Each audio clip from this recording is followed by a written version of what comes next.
Hello mga kabibig, welcome back sa ating bagong YouTube channel. Ito ang pinakamaingay na YouTuber sa lahat ng YouTube. Ako si Kabibig, maglabag-labag na tao with evidence. Ito kabibig ha, congratulations sa Office of the Vice President, especially kay VP Sara Duterte kasi pinangaralan sila internationally. Nako, grabe si VP Sara ha. Hindi lang sa Pilipinas nakakuha ng mataas ng porsyento ng trust rating, performance rating, at saka approval rating, pati internationally, pinarangalan si VP Sara. Kaya ngayon talaga na high blood si Claire Castro. O di kaya nataranta na naman si BPM sa bagong achievement ni VP Sara, mga kabibig. Ako, grabe yan ha. Ay, naku, malapit na ang 2028. Tapos ito ang mga makikita natin, mababasa natin ba, na mga news tungkol kay VP Sara. Puro positive news. May mga negatibo, yung mga madriyaga, may mga impeachment, pero matatabunan talaga sa magagandang good news tungkol sa Office of the Vice President. Tapos si Claire Castro, sabihin niya, wala, puro ano lang yan, puro lakwatsa, puro bakasyon sa ibang bansa. Ay, talaga Claire Castro? Puro lakwatsa, puro bakasyon sa ibang bansa. Tingnan nyo, pinangaralan internationally si BP Sara. Ito ba ang sinasabi nyong walang ginagawa? Si BBM, sabi mo 24/7, may madaming trabaho. Puyat na nga si BBM kasi maraming trabaho. Hindi yata na recognized, hindi yata nabigyan ng parangal. Negative nga mga trust ratings nila. Paano yan kabibig? Naku po, magagalit na naman si Claire Castro. Gawa naman ito ng press con bukas. Naku, ito kabibig ha. I-share ko sa inyo ang good news para kay VP Sara. Naku, ito na. Brace your, ito yan kabibig oh. Yan mga kabibig, tingnan nyo. Ito nyo oh. Tingnan nyo oh. Wow! Ano ba naman yan? Basahin natin kung ano ang laman kabibig ha. Ito kasi ang laman kabibig. Sige, basahin natin. I-share natin. Sige, i-share natin ang post. Okay. Tapos, ganyan, share na. Tingnan natin kabibig. Ano bang laman dyan kabibig? Ano bang meron dyan? Ako, grabe kabibig. Interesting to para kay VP Sara mga kabibig. Ang nangyari kasi kabibig ito.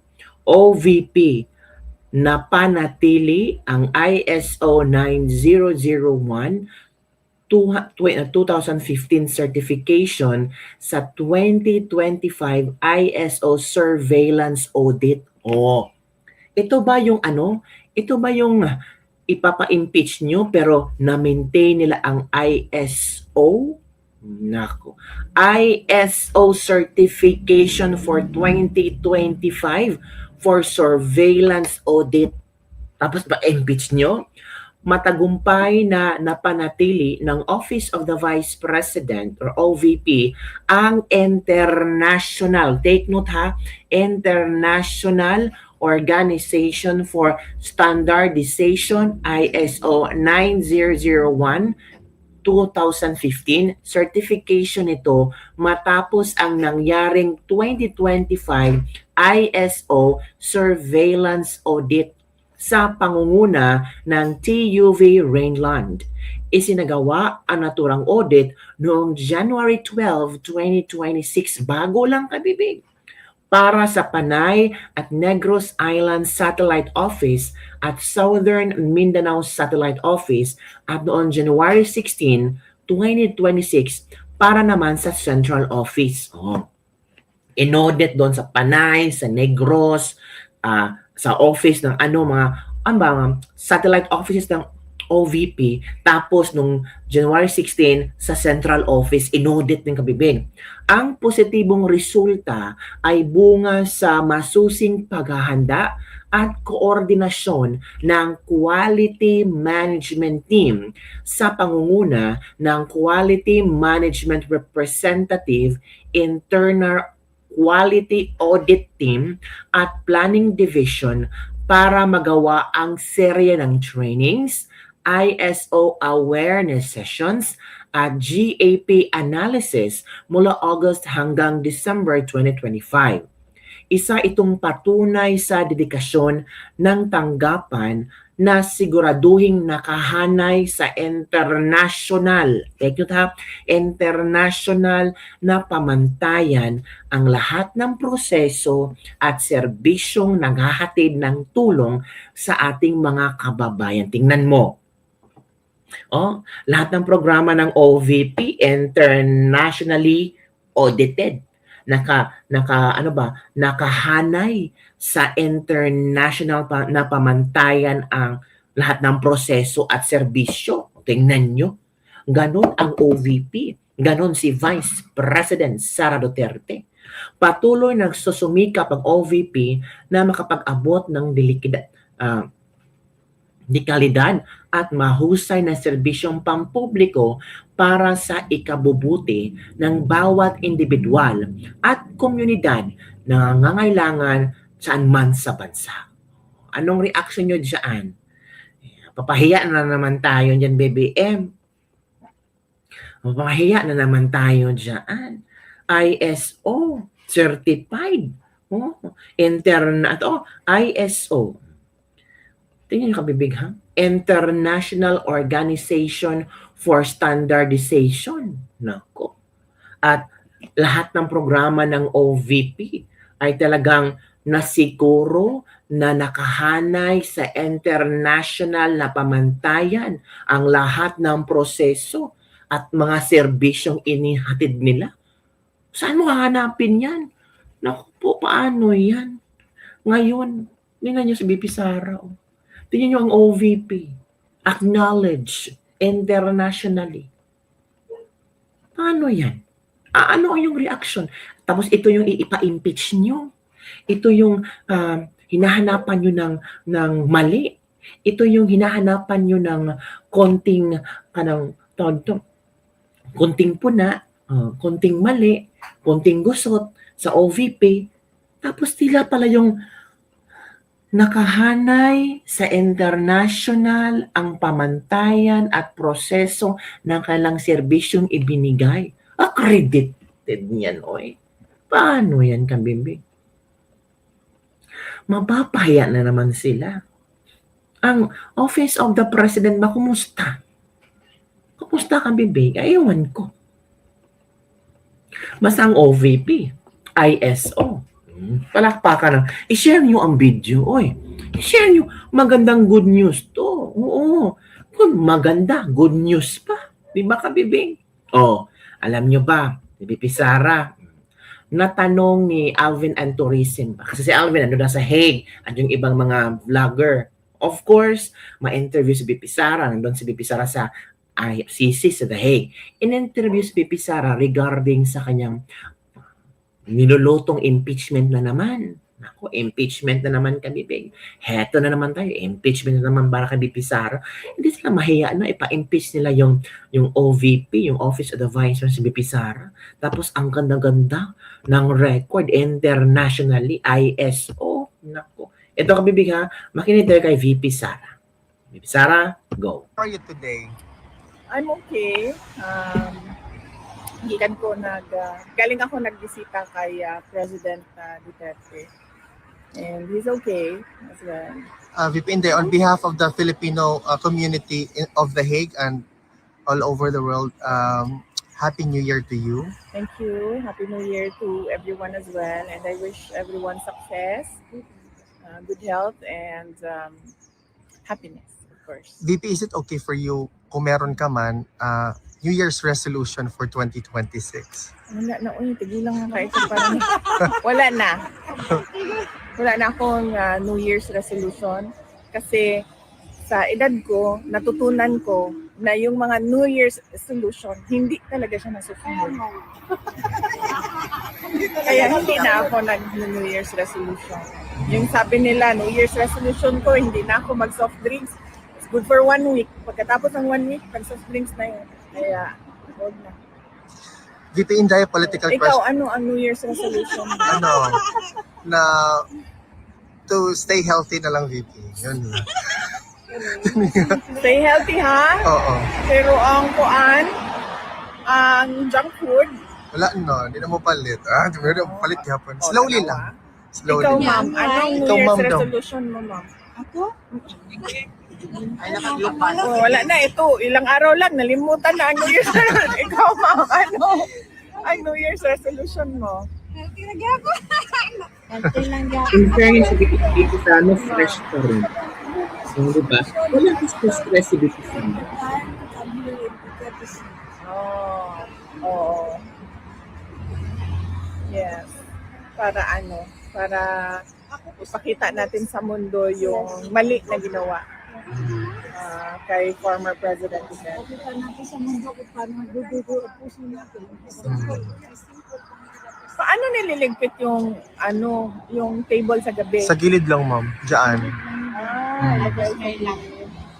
Pero yung may-ari dito, ma'am, gusto nila na i-remove muna yan because we are actually asking them to allow us to have it stay here. Kasi gusto nila na i-remove pero ano for May-ari, private ba ito? yes, for Ito na property. Donea. Donea ang name ng owner. It is not just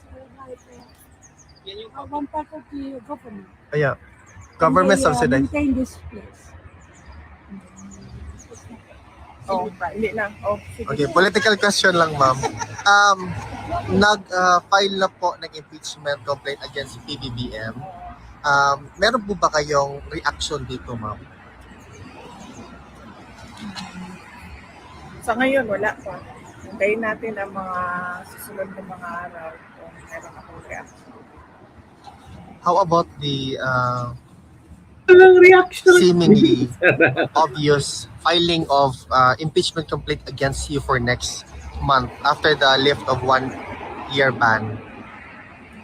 As expected, dahil sila din naman na ang nagsasabi lagi na magpa-file sila ng impeachment complaint. So alam na natin yun na mangyayari yun. And as expected as well, magiging katulad lang din yan nung nakaraan na ginagawang fundraising ng mga members of the House of Representatives yung Fundraising. sa- Laka. it's all about the money saan. VP, Money. recently, the International Criminal Court Office of the Prosecutor, through their social media platform, released a statement asking or appealing to the Filipino people who are allegedly victim of the war on drugs to come out and be a witness to the charges hurled against your father. What's your opinion to this move? Attorney Nicholas Kaufman already gave a comment, no? So his comment includes my opinion because we discussed it before he gave his statement on this matter. So I reflect, my opinion reflects what Attorney Kaufman said. Is there something that the former president wished to share to the Filipino people, ma'am, for this year 2026? Unfortunately, hindi kami umabot sa usapan na ganyan. Ang napag-usapan namin kanina ay yung mga tao na nagpapaabot ng pakamis na sa kanya. Pag-usapan namin yung nagtanong siya sa mga anak ko, kamusta daw ang mga anak ko. Nagtanong siya sa mama. So, kamusta daw yung mama ko. So, baka bukas. First day pa kasi. So, medyo all about personal affairs yung kanila. Let's see tomorrow. I think that, mayroon ba kayong question, guys? Ano?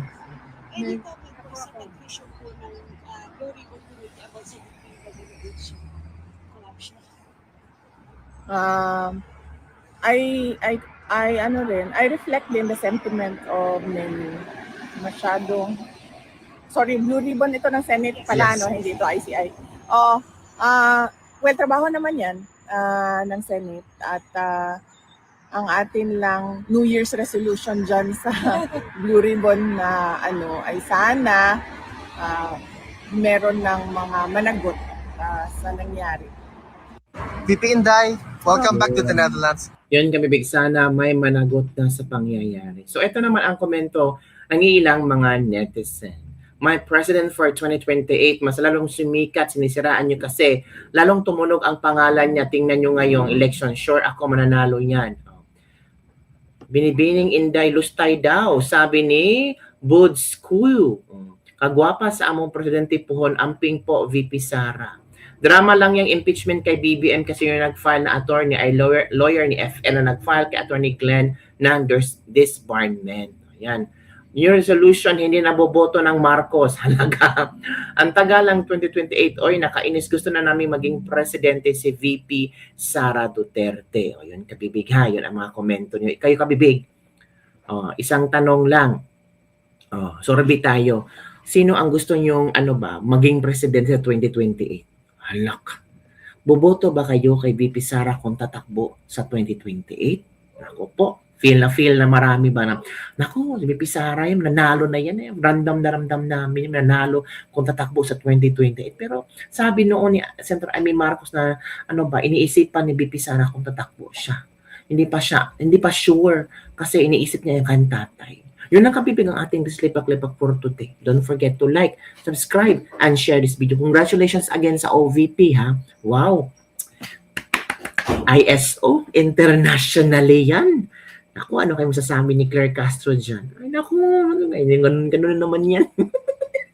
Ay, VP Sara, ang galing mo. Kahit every now and then, lumalabas ka sa ibang bansa, nandun ka sa Tatay Digong, pero hindi pa rin nawawalan ng ibinibigay ng tulong ang OVP sa mga satellites nila. Kung may bagyo, may sakuna, palaging always on the ground. Sila ang nangunguna, kabibig. 'Di ba? Si Marcos parang wala nang pakialam, no? Nung yung landslide sa Cebu, 'di ba? Parang hindi natin nakita si BBM pumunta. Si VP Sara lang talaga binisita yung mga na apektado, yung sa landslide na Cebu. Ay, ka BBM ay parang busy si BBM. Saan ba busy si BBM? World tour. Yun lang kami. Bye everyone. See you next time.